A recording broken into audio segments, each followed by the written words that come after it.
Om Jnanatirmirandhasya Jnananjana Shalakaya Chakshurmilitam Yena Tasmai Shri Gurave. Today is Guru Purnima or Vyasa Purnima. It's the full moon Tithi on which Vyasa, the original Guru, is worshipped. Tithi, for those who don't know, is a Sanskrit word which means the well, what does it mean? It means it's called the lunar day. The lunar day. It's a very, very big subject to understand.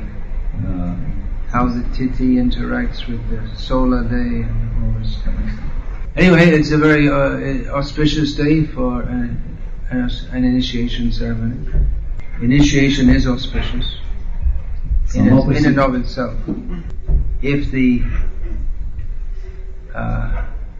participants take it seriously. Otherwise, it's not auspicious.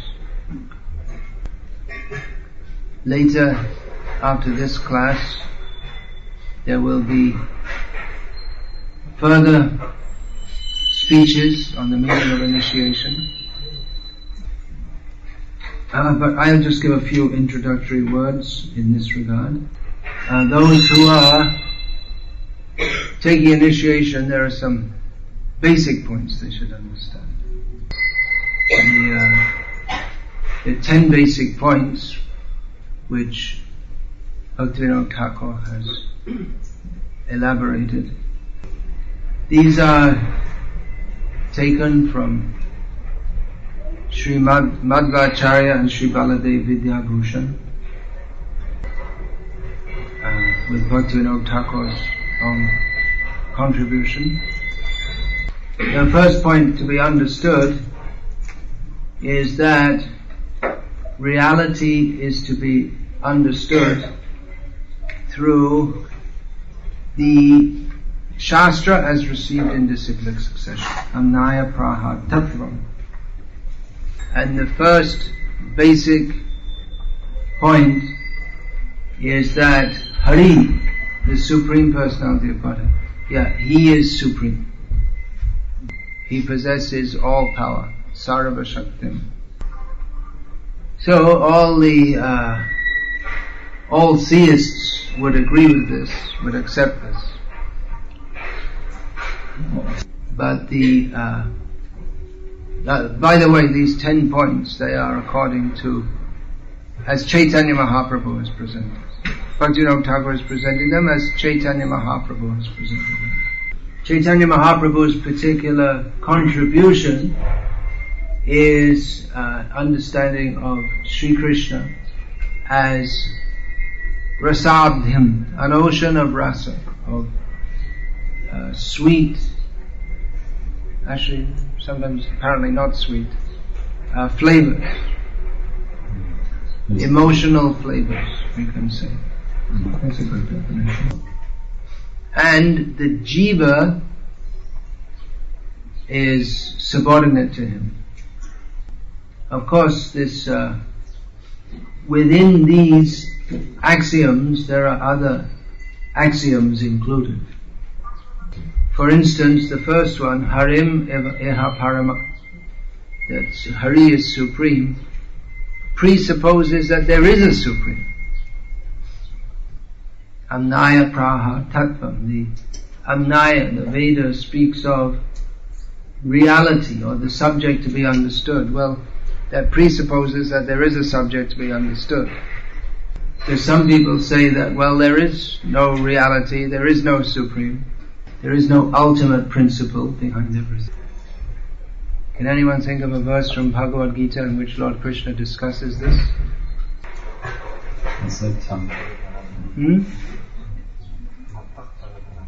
No. Asatyam apatishtamte jagadahur anishwaram. The demons, they say that there is no truth, there is no basis of anything, there is no controller of the universe. Yeah, shout it so all the demons can hear. And put I think this automatically connects this. Does it need reconnecting? Hare Krishna. Again the power light. It's coming and going. Yeah, okay, yeah, it is reconnecting, right, so.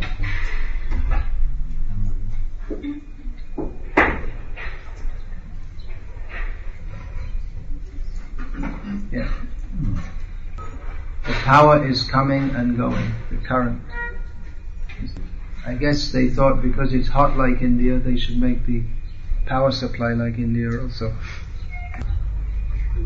Those of you who have lived in India know what we're talking about. So we may have the amplification and broadcasting or not, but the discussion of Krishna will go on. We're not dependent on that. So, tadadhinas jiva, the fact that the jiva is dependent upon him, subordinate to him, presupposes that there are jivas. Darwinists don't accept that there are jivas. Followers of Charles Darwin, Sri Charles Darwin. So the jiva can exist in two states: Maya kabalitan, and in the clutches of Maya, or tadvimuktat, or released from Maya. And the chinta bheda bheda sakalam. Everything is inconceivably one with and different from Krishna. And sadhanam shuddha bhaktim, the means to attain Krishna is following the process of pure devotional service. And pritis tat sadhyam, the ultimate goal is to attain love of Krishna. So these 10 basic points are to be understood by everyone who is taking initiation.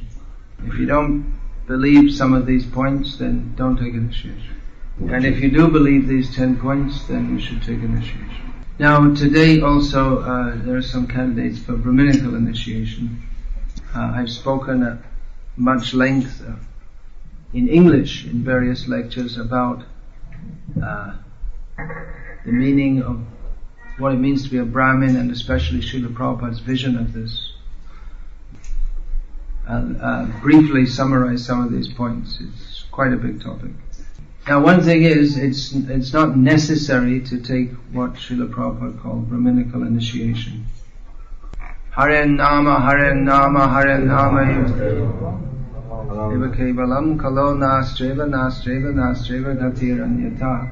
In this age of Kali, the only means to attain the ultimate goal is to, the only means to attain the ultimate goal is to chant the names of Hari. The names of Hari, the names of Hari. So if anyone thinks they're becoming better or more by taking Brahminical initiation, then they're not fit for Brahminical initiation. If you think you're getting something better or more important than Harinam, then you haven't understood. And you shouldn't have even accepted first initiation for that matter. And definitely if someone thinks I'll take Brahmin initiation, then I'll be better recognized by all the devotees. This is not a devotional attitude at all. Once, in the days of Bhakti Siddhanta Saraswati Thakur, in the Gauriya Math, and one of the leaders organized that those who had taken Diksha, or what we call Brahminical initiation, and those who had not, those who had only taken Harinam, they sit separately. Bhakti Siddhanta Saraswati Thakur stopped this, saying that we shouldn't think that just because someone's taken Brahminical initiation that they're somewhat better. Within Varnashram society there are different roles. It is the old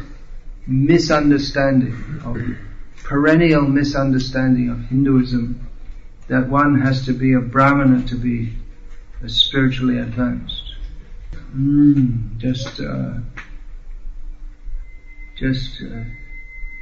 I was speaking about these great Brahmanas, Kumarala Bhatta, Mandala Mishra, and how even someone from a dog-eater's family much surpasses even great brahmanas if those dog-eaters have faith in the holy name of Krishna. And in Bhagavad Gita also we find Lord Krishna state, Mang hi partha vyapashritya yepi syuf papayoneha striyo vaishas tatha shudras tepi yanti param gatim.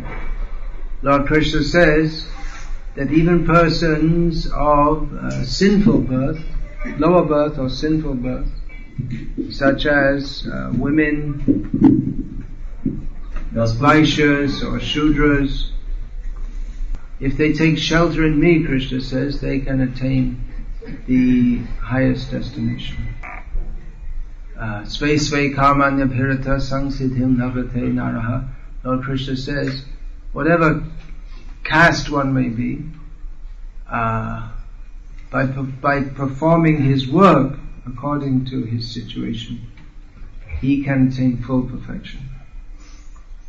Actually, caste is an English word which seems to have entered into Russian. It's not the original Sanskrit word. It has various negative connotations. The Sanskrit word is varna, which means a social category. So it's not that everyone has to be designated as a Brahmin. Within society, all kinds of people are needed.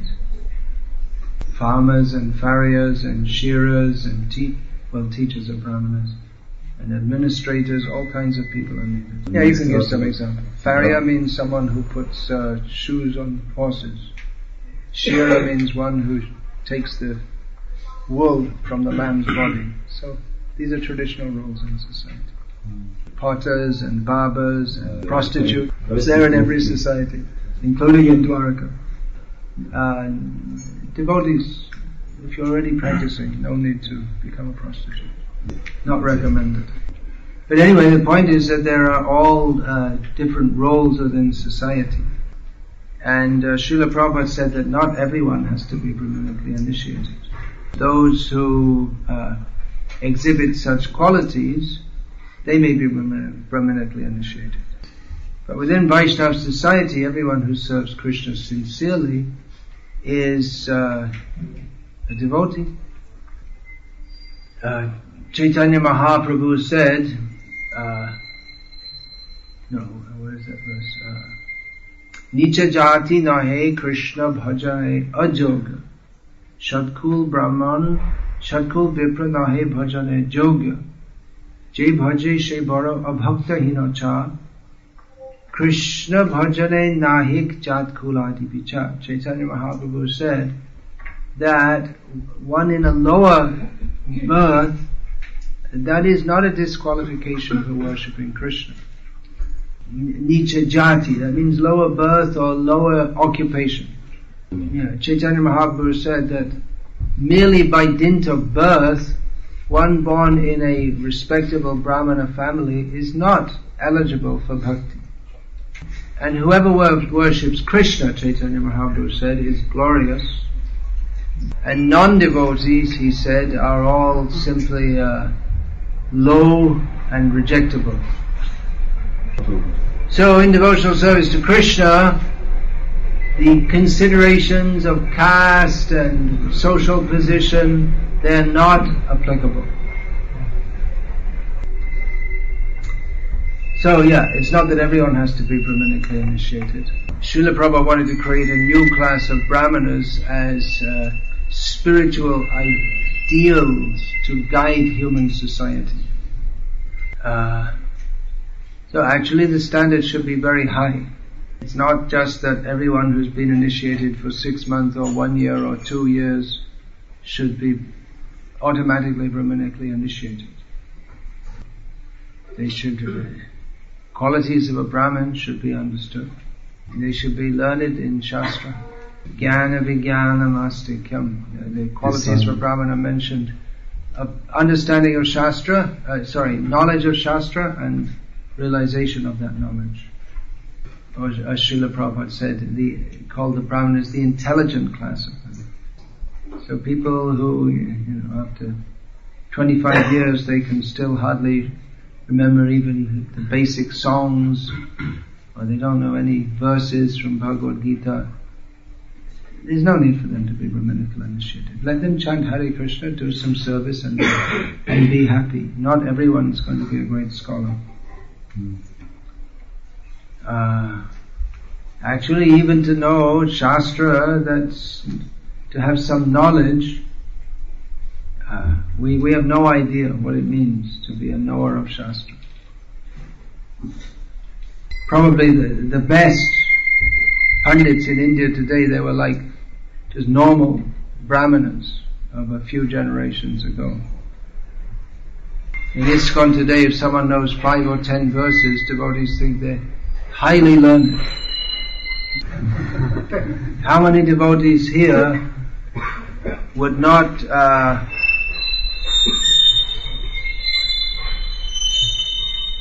faint in anxiety if they were told to stand up and recite 10 Bhagavad Gita verses without looking at the Bhagavad Gita? Who's prepared? If I ask you to stand up and immediately say 10 verses from Gita, who's ready? We have two Pandits, Nimai Pandit and Jagadish Pandit. Caster tree Pandits. Caster tree Pandits. You can tell.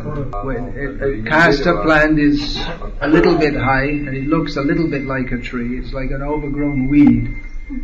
And where there's a saying, where there's no tree, a castor plant is considered a tree. Yeah, but the actual standard for a Brahman is their minimum knowledge is to learn at least one Veda. Which means first of all they have to know Sanskrit. And know it means they don't read a book and memorize it. By hearing, they memorize. And they have to chant it exactly with the right pronunciation, in the right tone, with the right matra, what's that called? Measure.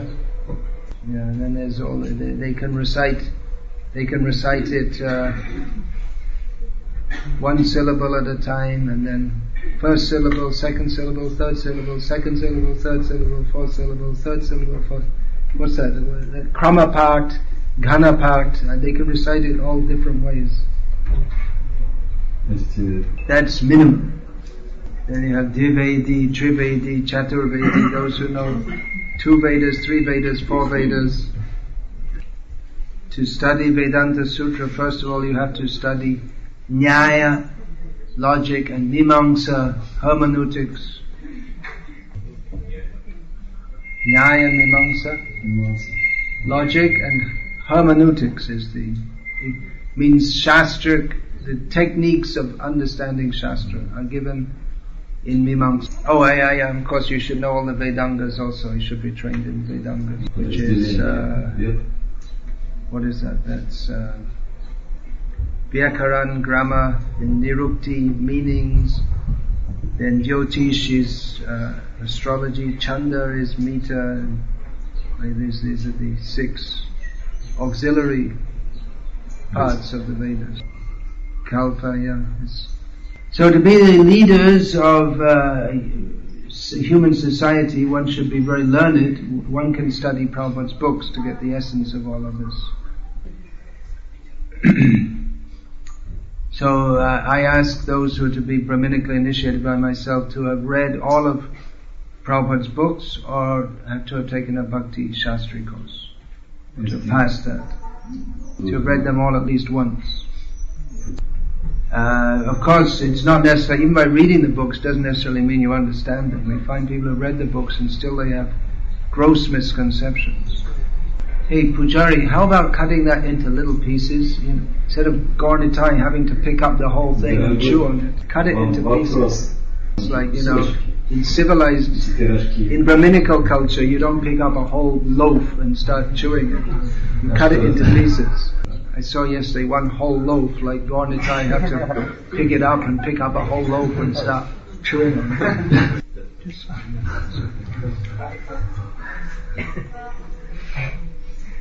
So actually, Brahmana, there should be so much culture also. So many points of culture to be understood. So we're giving Brahminical initiation, but actually I'd rather see a much higher standard. That I give Brahminical initiation sometimes because it's like some social pressure, people expect that. Actually there should be a lot more training. Some endeavor is going on in that way, in various courses.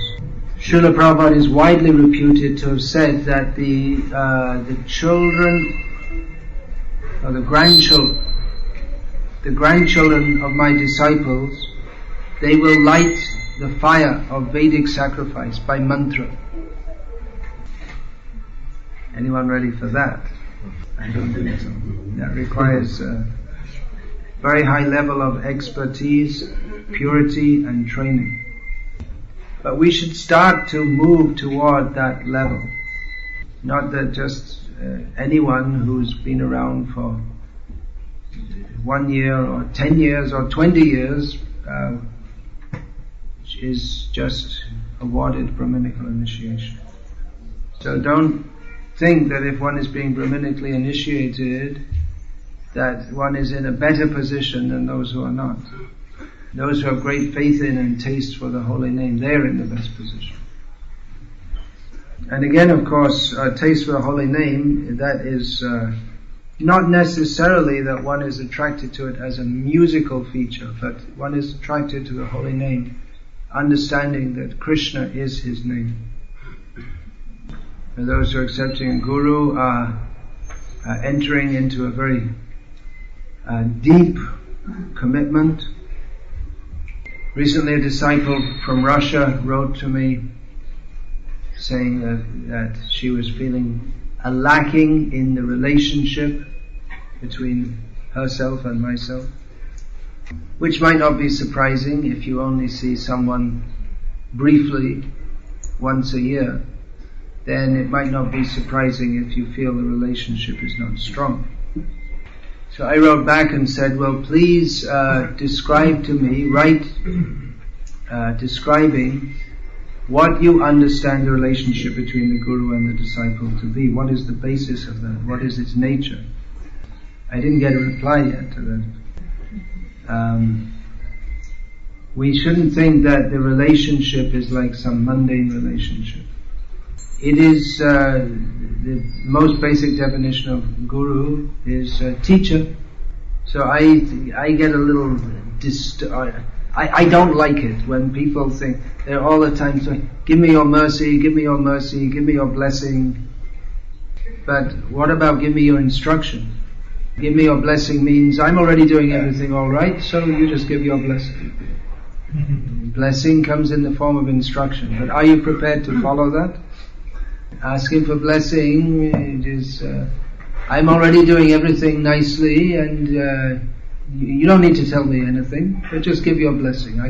Whatever I'm doing, you give your blessing. I'm enjoying my life and you bless me. Emphasize the mystic role of the Guru. But the role of a Guru is a practical teacher.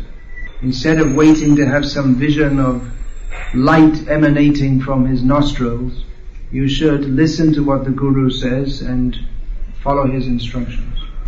It's a very sad situation when the disciple is not prepared to follow the instruction.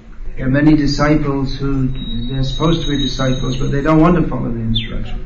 And I know that even if I tell them, you should rise early, for instance, they would not be happy to take such an instruction. They would not be prepared to follow that. So we go along with that. Alright, whatever you're doing, do something.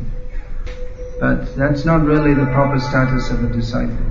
Sometimes disciples, in anticipation of me telling something which they don't want to do, they'll tell me in advance, don't tell me this. I'm not prepared to follow this, so don't tell me. Of course, Dhruva Maharaj said that to Narada. But then the sadhana that Narada took up, no one else can even imagine to do that. So, if we think that we know better, what is better for us than our Guru does, then why have a Guru at all?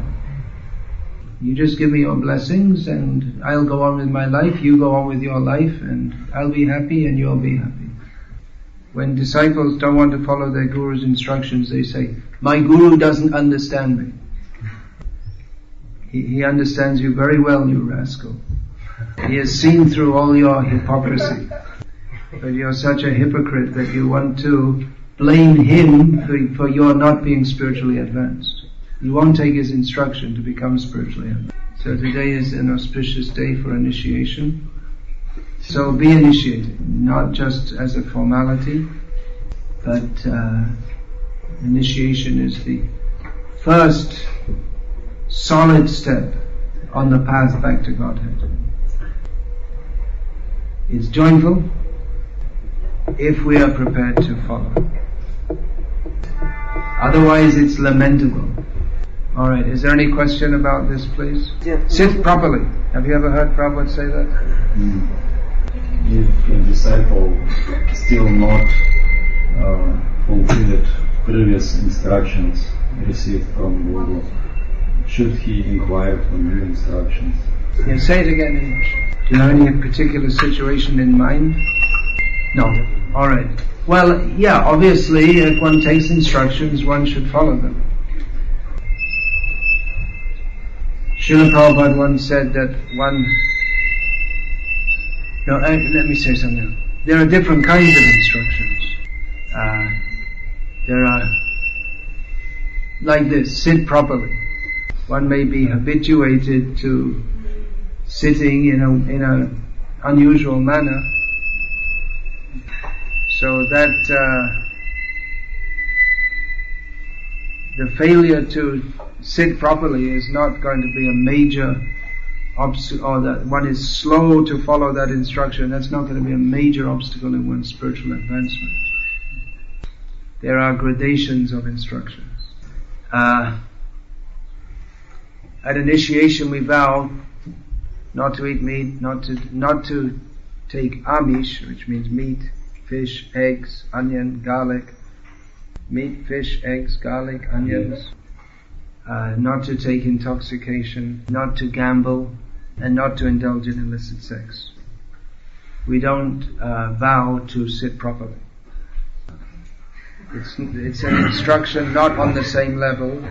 It's an instruction of Srila Prabhupada. We hear it every time on the recording of Srila Prabhupada chanting japa, but it's not on the same level as don't eat meat. One disciple wrote to me that, well, at initiation I follow these 4 principles, but I didn't vow to be serious. So, I mean, that should be understood. We shouldn't think, okay, somehow or other I'll avoid meat, fish, eggs, gambling, intoxication, illicit sex. Somehow or other I'll mumble something resembling 16 rounds of the Maha Mantra, and that's enough. I don't need to follow anything else. We have so many points to discuss. This is Chaitanya Mahaprabhu's Prema Sankirtan. This beautiful painting is here.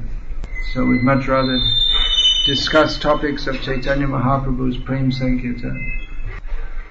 But Prem, that's not just some emotional transformation of the mundane mind. That is the fully blossomed state of a devotee who is completely surrendered to Krishna, who has no material attachments. Therefore, Bhagavatam advises us to hear from sadhus who will cut away our material attachments. There is a tato du sangha utsrija. What is that? Tato du sangha utsrija santa evasya chindanti manovya sangha mukti bihi. What's the second line? Tato du sangha utsrija. I can't remember right next line. Anyway, the purport is that one should give up bad association. Knowing the nature of this material world to be so contaminating, one should give up bad association. Satsu sajjeta buddhiman. One should be intelligent enough to hear from saintly persons. And the saintly persons, they certainly, definitely, what they do, by their words, they cut away the mental attachments and contaminations. So, there's no prem if we're harboring material attachments. Hare Krishna. Hare Krishna.